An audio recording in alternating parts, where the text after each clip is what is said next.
Vinny, you wanted it to be one way. It was the other way. Take us from there. Then we'll hear from Eric Edholm. My former teammate, Eric Edholm, from formerly of Yahoo Sports. Eric, my belief is that we wanted, as far as safety and concerns about concussions and everything else, but don't accept that quarterbacks not being touched, that regardless of whatever it is, whatever we feel in the moment of Tom Brady getting hit cleanly, what we feel is cleanly, or anybody else getting hit cleanly, Derek Carr getting hit cleanly, so we feel fumble, sack, all that stuff. We want it to be one way. But it's the other way, man. That's the cost of doing business. If we're going to protect them, we got to protect them.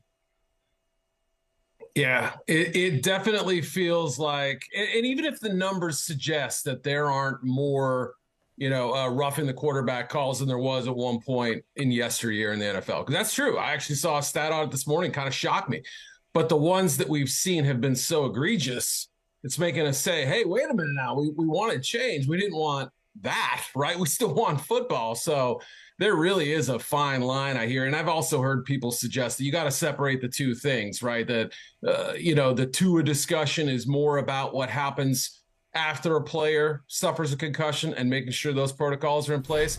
But you can't tell me there isn't some kind of tie in here, and that, the Grady Jarrett play, the play against Derek Carr weren't, at least in the back of the minds of the officials, something that they were thinking long and hard about in the big picture, coming from above, I'm sure. You know what, fellas? I think the NFL, this is going to sound like a compliment. It's not. The NFL is really good at reacting. Okay, the NFL will never be accused of an underreaction. The NFL is so reactive to anything that happens.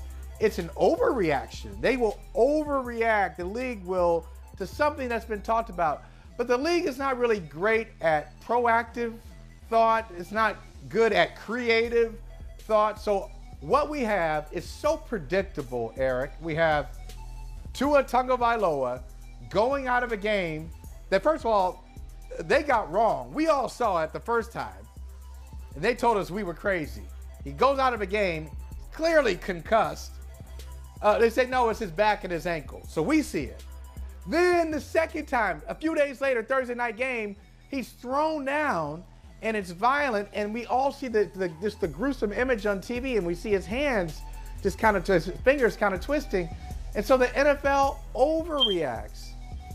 Isn't this just like an overreaction? Isn't there an easier, more reasonable way of dealing with this issue as opposed to these extremes of either ignoring it or an overcorrection?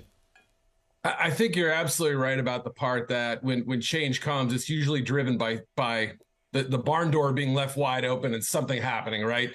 Some travesty, some rule change, some, look at the 13-second play against the Buffalo Bills. They're apples and oranges, but we changed the rule because it already happened. So it can't change the past, obviously.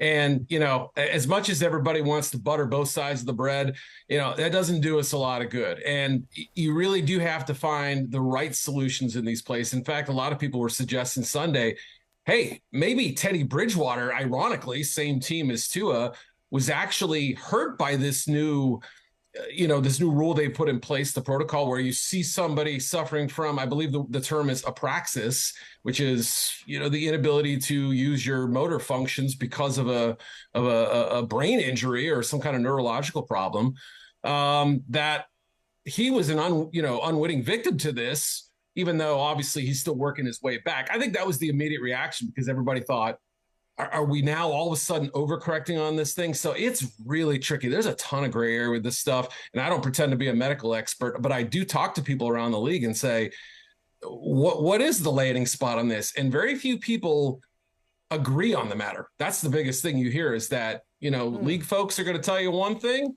Agents and players may tell you something else. Coaches may have a different view.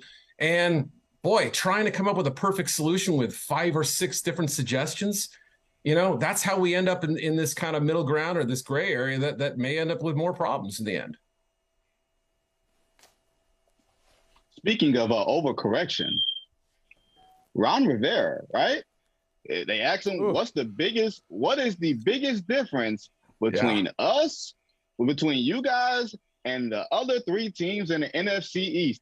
And he said quarterback, as if Daniel Jones isn't the quarterback of the New York Giants, and then tried to overcorrect it and say, nah, my bad. I was a little bit out of pocket. Yeah. Before you answer that, Eric, I want to hear the sound. You got to see it to believe it. Here's Ron Rivera. Here's Ron Rivera just trying to clean up.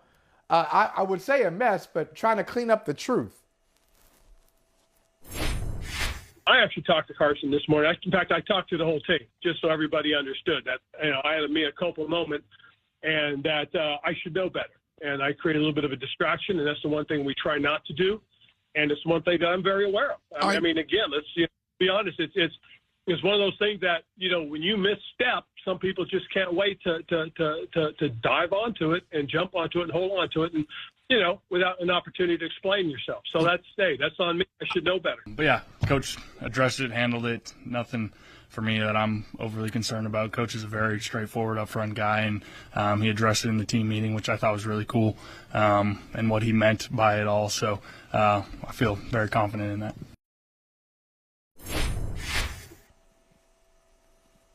It's a little yeah. And the original Go ahead, quote, Eric. yeah, when they asked him, what's the difference between the other, the 4-1 or better teams in your division and your team? Quarterback. Pause, pregnant pause. That was the first word out of his mouth. And then there was this, basically saying it's a quarterback-driven league. You look at the other teams in the division, they've been able to have, sustained success, or other teams in the league, I should say. They build it around a specific kind of quarterback. So this obviously suggests that there's a little bit of a disconnect here between Rivera and what he's hoping for at the position and what he's actually got with Wentz. So, yeah, I don't think there's a whole lot of stuffing the genie back in the bottle with this one. But, even with the, sort of laugh it off responses by both Rivera and Wentz, I mean, it's pretty clear that, that there's a lot of work to be done on this whole thing. And Wentz may not be the guy to do it. And Rivera, who knows if he's the guy to do it? He heads to Chicago on Thursday. It's not going to be a happy week. I mean, he's got a lot of wins that they've got to suddenly get. And I think that's part of it. It's like when you got, the 3 of us talk off air, we're a little more prone to maybe say something we wouldn't say. Ron just happened to be doing it in front of a camera. And yeah, I don't think there's any backtracking on that one.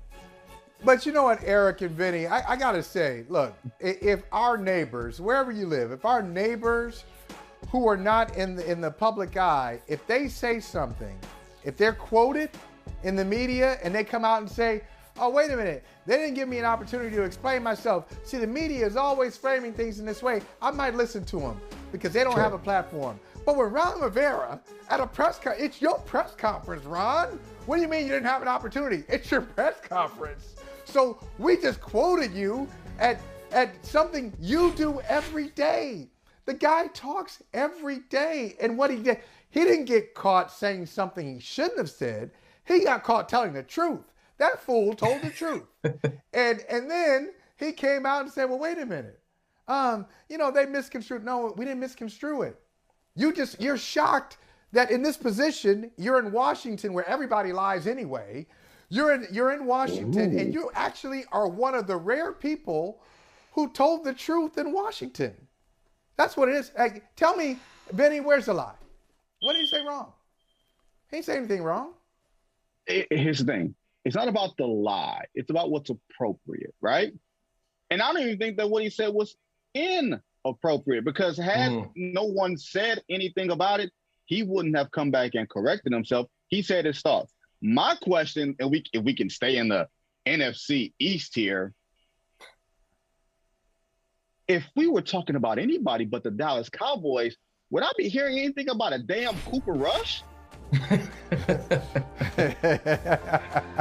That's a great point, right? Cooper Rush, who was cut at the end of training camp, theoretically could have been picked up by any of the other 31 teams, including Washington. Just completed a 4-0 streak and is going for 5-0 this week, we assume. I mean, we think he's going to be starting over Dak if Dak can't go. But yeah, it's not as if the Cowboys went into the season thinking, okay, when Cooper gets in the lineup, what are we going to do with this guy? No, right. So, you obviously compare the two situations, and, Rivera's not the GM. He was just sort of handed this guy, and they said, all right, make some chicken salad out of this. Let's see what we got, I thought the price they paid was insane at the time, and it's looking, even worse now. So, yeah, there are just so many things. I think Ron has always been a straight shooter, and I think that's what players liked about him. I remember talking to Steve Smith about him after his first year in Carolina. Steve was not a happy camper. By the end of the first year, he basically said, I like this guy. He's the first coach I've had who hasn't just sort of sold me a line. So there's a credit to the fact that he's this pretty upfront, honest guy. He's going to, shoot straight and all that stuff. But, when it's a guy in Carson Wentz, who's now on his third team in 3 years, who was accused of having thin skin in Philly, who was accused of being, somewhat of a locker room lawyer or cancer in the past in Indy, it's going to hit differently. And imagine if this was the Cowboys situation and not the Washington Commanders, even as big a fan base as they have. Look, I'd rather have Carson Wentz over Cooper Rush, and I'm sure Ron Rivera would, even though I wouldn't have either one of them, to be perfectly honest. Would you?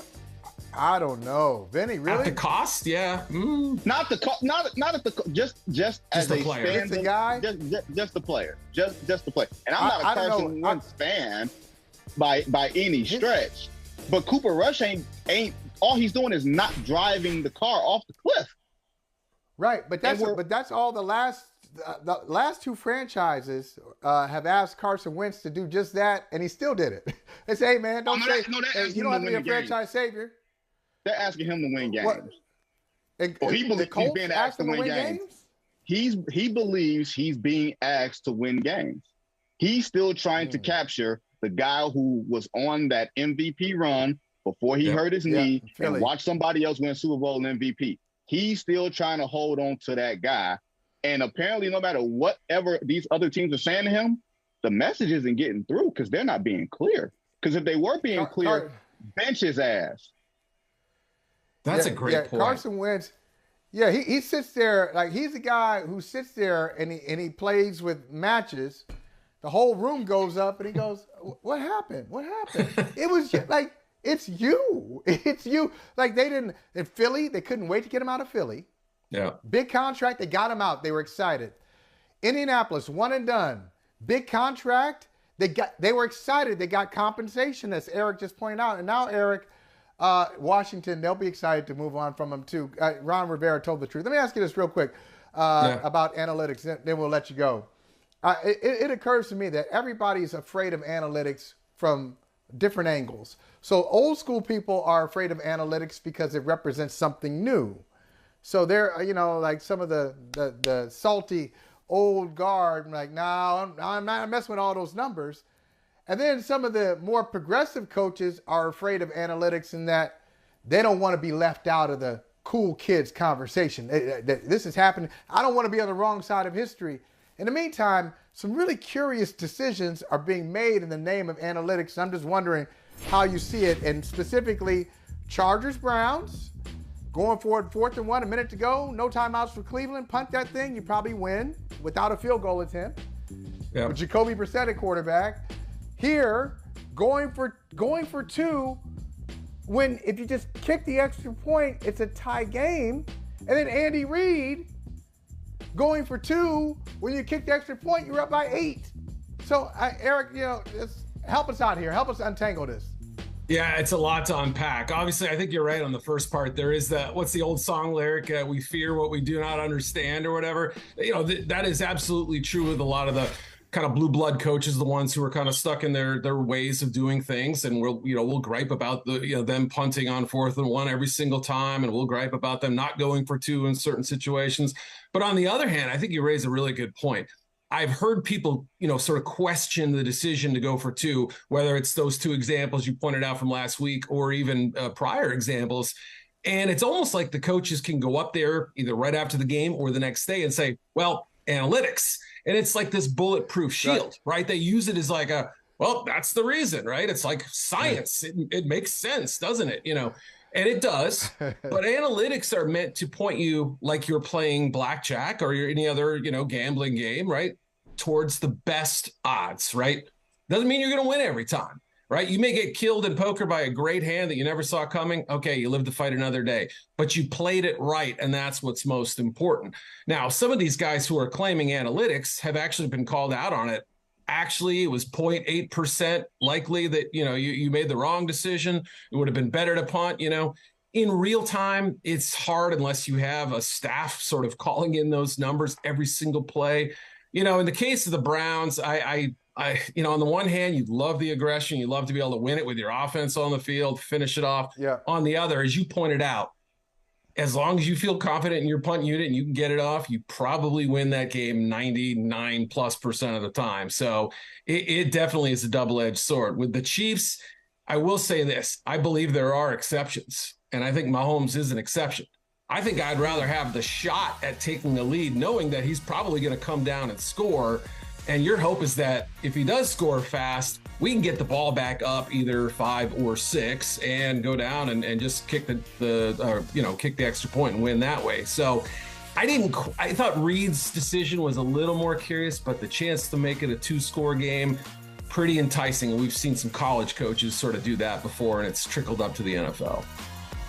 You know what, Eric, my brother, our analytics are always improved when you're on the show. How about that? I love that. That's a fact. Thank you very much. That's a fact. 2% better, baby. Man. Thank you, fellas. We'll Good to see take you. it. The key word was better. The key word was right. better.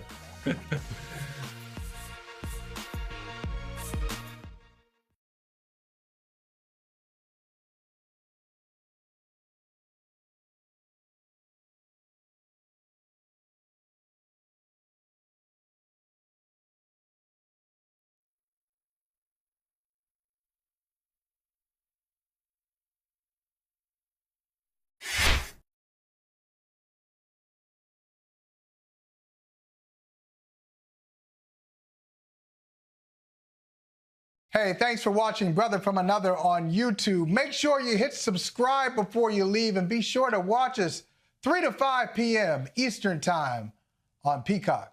Appreciate you.